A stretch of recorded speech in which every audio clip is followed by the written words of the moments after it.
De 3 meses en un refugio donde sufrimos el terrorismo, la discriminación. Necesitamos de su ayuda, necesitamos ayuda para los niños en el tema de la salud. Hay muchos niños enfermos, hay mucha basura. I want to say real fast to the black community of this town, in the words of Malcolm X, we've been hoodwinked, run amok, bamboozled. Mayor Johnson, I need you to listen. I need your undivided attention so that you can hear what the soul of Chicago is like. Yeah. Talk to him. Oh, that probate division. It's not just the immigrants that's coming in and bogarting our communities. That probate division with the public administration office is illegally taking our properties. These are our touchstones being used to free everybody else except black people. You sending our money to Ukraine, to Mexico, and they don't even let black women in their borders. FYI, in the Ukraine, homeless black women can't get through the borders in the Ukraine, and we send money there. Yo, it's so lost. It's not even funny. It's not even funny. Children coming up missing on the border, and Mexicans don't even talk about it. Y'all won't even tell the president to close the border. Close it. Y'all sorry as hell. You are sorry.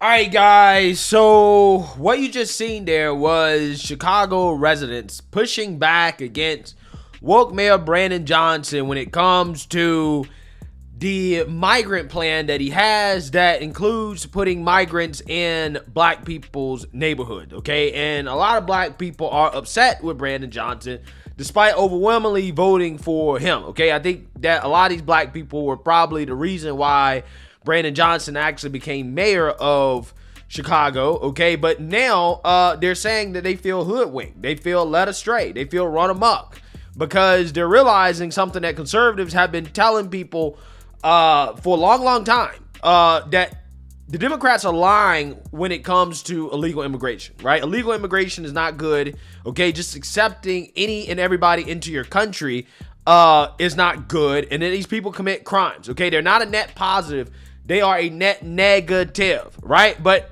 you know, hey, Democrats said that, hey, all of this is white supremacy talk, right? White supremacy talk until these illegals came into these Chicago neighborhoods and they've started committing crimes, okay, including prostitution, drug dealing. They've been reports of assaults. And again, these residents are so fed up that they're basically threatening to take care of the problem themselves. Take a look. Frustration, anger, and confrontations all on display as neighbors in Woodlawn gather to talk about what they call big problems at a nearby migrant shelter. New at 10, CBS 2 political investigator Dana Koslop takes us through what happened. Let them talk so they have a voice. A call for order during a heated meeting at Woodlawn's Apostolic Church of God. Who's helping me? The focus, this migrant shelter in the old Wadsworth Elementary School. I would ask you all to go out there at night, in the middle of the night, and see what goes on. What's going on, according to community members, is loitering, late-night partying, littering, prostitution, and at least one fight between migrants and residents. It got a little heated. Objects got thrown. But many of these residents say they no longer have any tolerance for the disruptive behavior by those seeking asylum here. It's making them feel unsafe. They disrespect us, they rob us, they harass us. And their patience is wearing thin. Let me say this. They got one more time to deal with it, because otherwise, next time they deal with it, they're going to deal with it from the streets. We're going to take over it. Nobody's going to be able to stop us from what we're going to do to them. Much of the residents' anger was directed at city officials in attendance, including 20th Ward Alderwoman Jeanette Taylor, Chicago Deputy Police Chief Stephen Chung, and Family and Support Services Commissioner Brandy Kanazi. At one point, police had to intervene, breaking up an argument during public comments. And that absolutely is a problem. And Alderwoman Taylor says she's now seen some of them firsthand. The people who are keeping up the trouble are the people who are kicked out of the damn shelter. All of the city officials here at this meeting promise that they are working for solutions to make the area around the shelter better for the neighborhood and consequences for those asylum seekers who are found to be breaking the rules or the law. But residents say they want to see something happen and something change immediately. 14 shelters across the city are being used to house migrants. Rogers Park Super 8 Motel, previously used for homeless men, is the latest facility sheltering new arrival families. The number of buses that we've received since May really makes it challenging to have a finite population because the ball and the goal keeps moving every day. City officials testifying at a city council committee meeting today admit it is challenging to find shelter for the influx of new arrivals. 12,000 have arrived since last August, many since January. Just from January to today, we have seen an increase of 43.5%. The city says 68 buses of about 50 people per bus have arrived since January. 60 of those have come since May, when Mayor Brandon Johnson took office. Migrants are taken to police stations first with the goal of getting them to a shelter as soon as possible. But some aldermen say the overall plan is not working. We ain't prepared for any more buses. And so what is the plan to say we cannot do it anymore? 20th Ward Alderwoman Jeanette Taylor says there have been several issues at the shelter in her ward. Over 600 migrants are staying at the old Wadsworth Elementary School. And there have been complaints about the lack of security at the Inn of Chicago in Streeterville, where 1,400 migrants are living. Alderman Brendan Riley says while most are obeying shelter rules and city laws, some are not. He says residents reported problems last night. There's a group of 60 kids, many of them with guns in their waistbands, consuming alcohol and marijuana on the public right-of-way, unchecked. And this is not a one-time occurrence. Riley and Taylor are calling for a special city council meeting with all departments present to discuss the plan for migrants. The city says there is definitely room for improvement.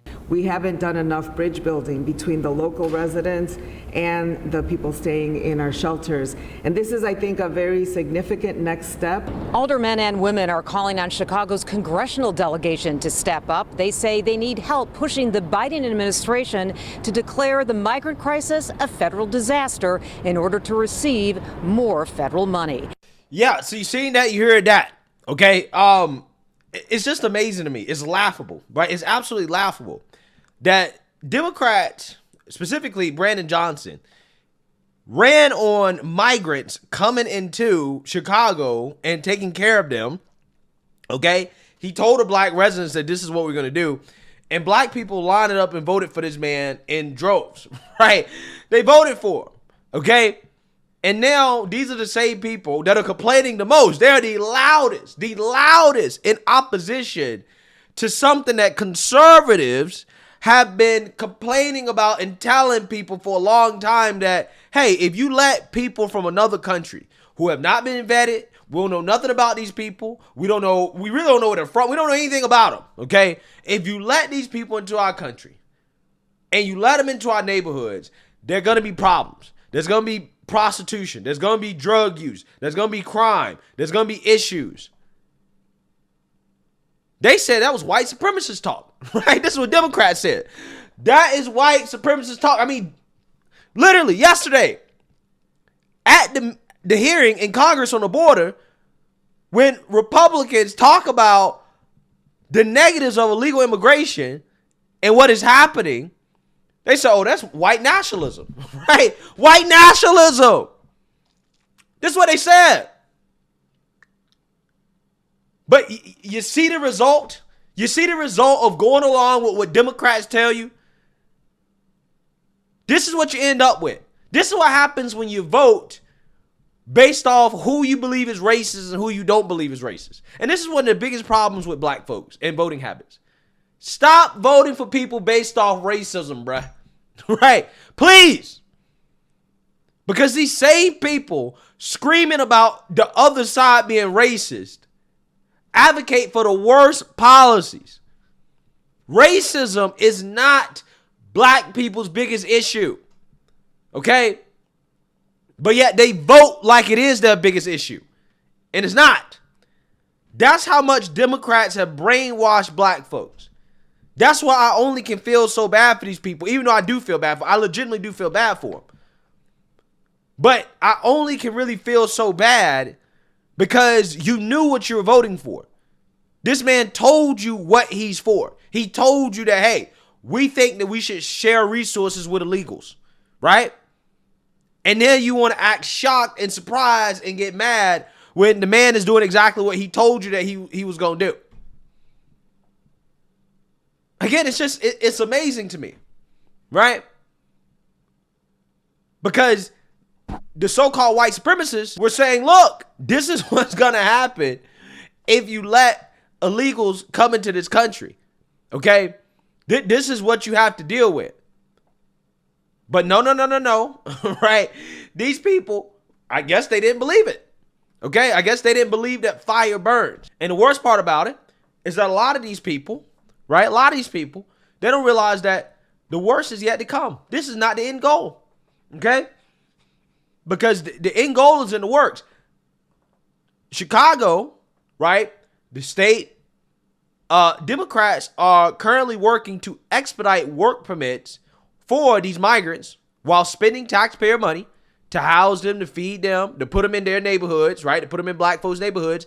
And then they're going to give the jobs that black people should be doing to migrants. And big business loves it, right? They want it. Because apparently, don't nobody else want to work those jobs, but the migrants going to work the jobs. So again, you know, all that socialist talk, right, from Brandon Johnson, hey, guy seems to be pro-business to me, at least when it comes to cheap labor, right? So guess what? Not only are they spending your taxpayer dollars to take care of these migrants, house them in your neighborhoods, right? Training them up, giving them programs to eventually take your jobs, right? All things that they could have been doing or should have been doing for black folks to help black people get jobs. Why are migrants working these jobs? Why aren't black people working these jobs? Why are businesses struggling to fill these jobs? I'm sure there's a ton of black people that could be working these jobs. I'm just saying. Again, this is what you vote for, right? This is what you vote for. You voted for this. And again, this is what you get. This is what you get. But hey, Republicans are racist and they're white supremacists. Okay.